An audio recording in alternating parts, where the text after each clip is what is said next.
तो बच्चों, माँ मुझे आने दे कविता के इस भाग में आपका स्वागत है। हमने इस कविता को समझने का प्रयत्न किया है कि इसका विषय क्या है। हमने जाना है कि ये जन्मी जो बेटी है, जिसने अभी जन्म भी नहीं लिया, उसकी इच्छाएं क्या क्या है। वो अपनी माँ से प्रार्थना कर रही है कि माँ मुझे आने दो, मुझे जन्म लेने दो, मुझे भी जीने का अधिकार है। मैं भी वो सब कुछ कर सकती हूँ जो एक बेटा कर सकता है। इस दर्द को लोगों के सामने प्रस्तुत किया है मृदुल जोशी ने। इस गंभीर विषय को उन्होंने रखा है, जो बहुत बड़ी समस्याएं हैं हमारे इस मानवीय समाज की। तो हम इसकी व्याख्या देखेंगे बच्चों की किस प्रकार है।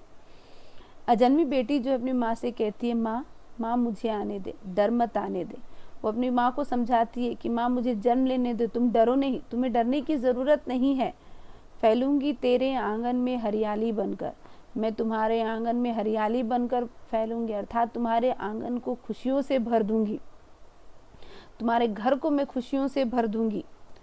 लिपटूंगी तेरे आंचल में खुशबू बनकर, और तुम्हारे आंचल में लिपटकर मैं खुशबू फैलाऊंगी, तुम्हारे मान सम्मान को फैलाऊंगी, तुम्हारे नाम को मैं फैलाऊंगी।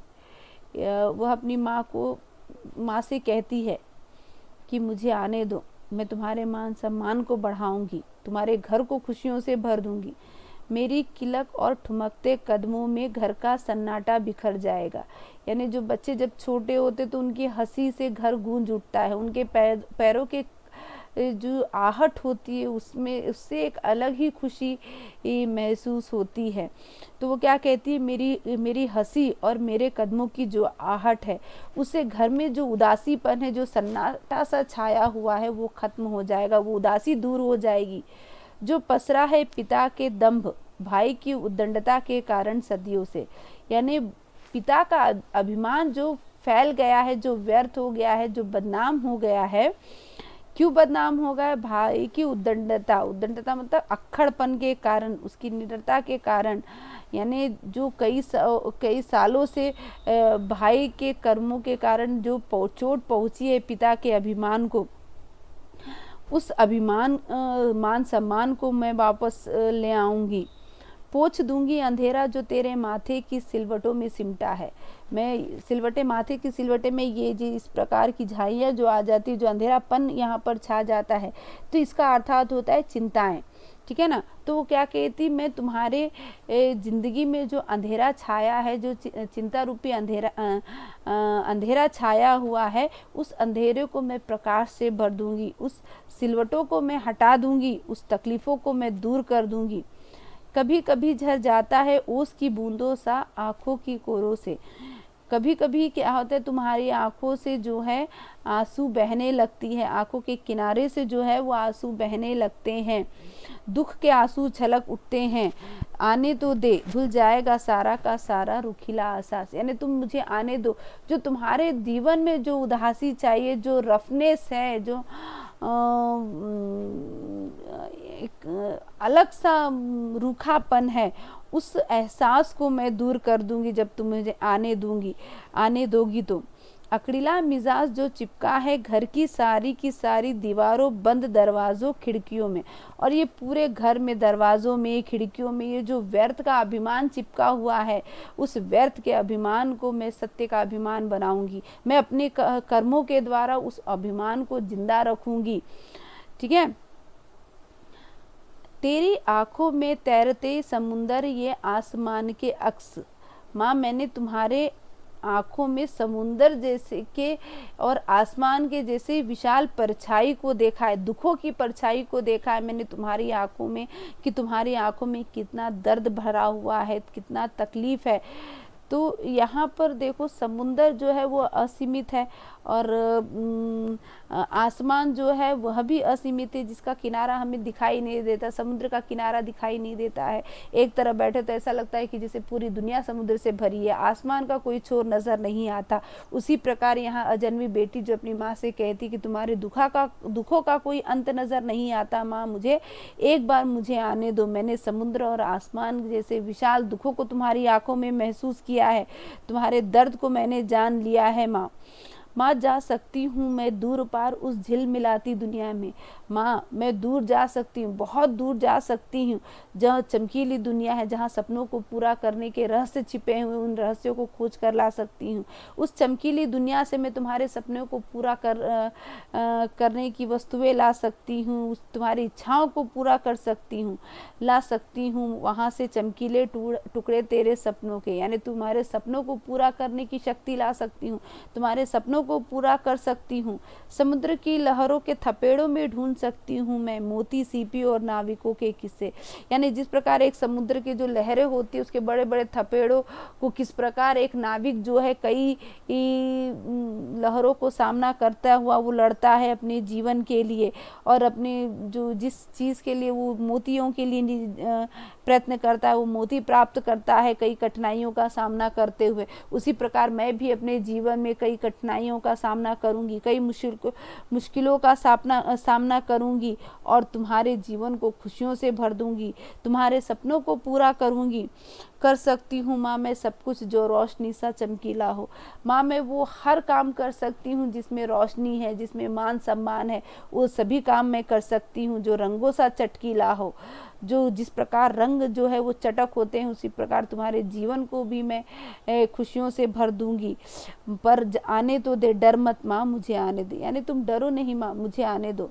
मैं आके तुम्हारी हर इच्छाओं को पूरा करूंगी, तुम्हारे जीवन को खुशियों से भर दूंगी, तुम्हारे अभिमान को मैं दुगुना कर दूंगी, तुम्हारे मान सम्मान को मैं बढ़ाऊंगी, तुम्हारे जीवन का सहारा बनूंगी।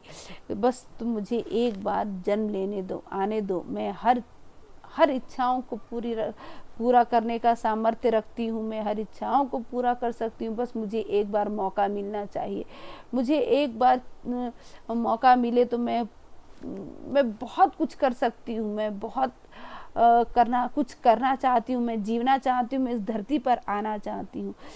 तो बच्चों, आप लोगों ने देखा कि इस कविता में कितना दर्द छुपा है एक बच्ची का, जो अपनी माँ के लिए बहुत कुछ करना चाहती है। तो हम देखते हैं कि कवित्री ने इस कविता में कितना दर्द भरा है। उसने एक बहुत गहरे विषय को अपनी कविता में स्थान दिया है, जो हमारे समाज को समझना चाहिए कि एक कन्या की भी कुछ इच्छाएं होती है, वह भी जीना चाहती है, वह भी कुछ करना चाहती है, आगे बढ़ना चाहती है। तो जैसे पहले पार्ट में हमने देखा, दूसरे पार्ट में देखा कि कई प्रकार के ग्रामर उस पार्ट में है, तो उसी प्रकार से पेंसिल लेके आपको जो भी कठिन शब्द लगेगा, नहीं यहाँ पर जैसे खुशबू है, इसका विलोम शब्द हो सकता है बदबू। तो इस प्रकार से जो है कई खिड़कियां हैं, वचन बदलो होता है खिड़की, मोती वचन बदलो में मोतिया होगा। तो इस प्रकार की व्याकरण आपको इसमें मिल जाएगा। आप प्रयत्न करेंगे तो आपको हर प्रश्न का जवाब मिलेगा। तो इस प्रश्न से रिलेटेड कवित्री ने अपनी कविता में किस विषय को महत्व दिया है, या अजन्मी बेटी के माध्यम से कवित्री हमें क्या समझाने का प्रयत्न कर रही है। तो एक समाज निर्माण के लिए स्त्री और पुरुष का क्या महत्व है, इस प्रकार के प्रश्न जो है इस पाठ में से बनाए जा सकते हैं, इस कविता से बनाए जा सकते हैं।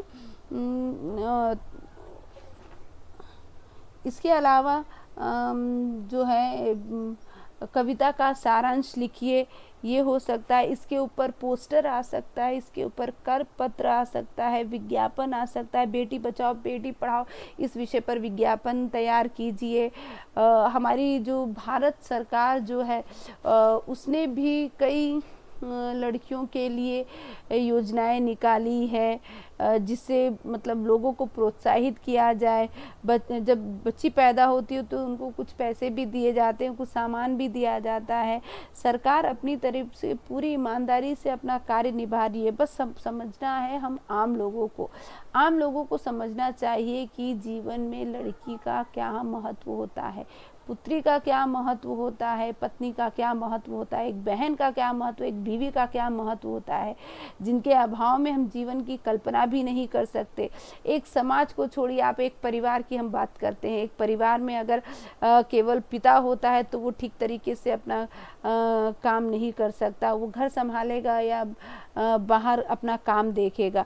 तो जिस प्रकार में गाड़ी के लिए कहते हैं ना कि गाड़ी को दो पहिए रहे तो ये गाड़ी सुचारू रूप से चल सकती है, उसी प्रकार एक परिवार में भी माता और पिता दोनों ही महत्व रखते हैं। एक के अभाव में वह परिवार जो है वो डगमगाने लगता है।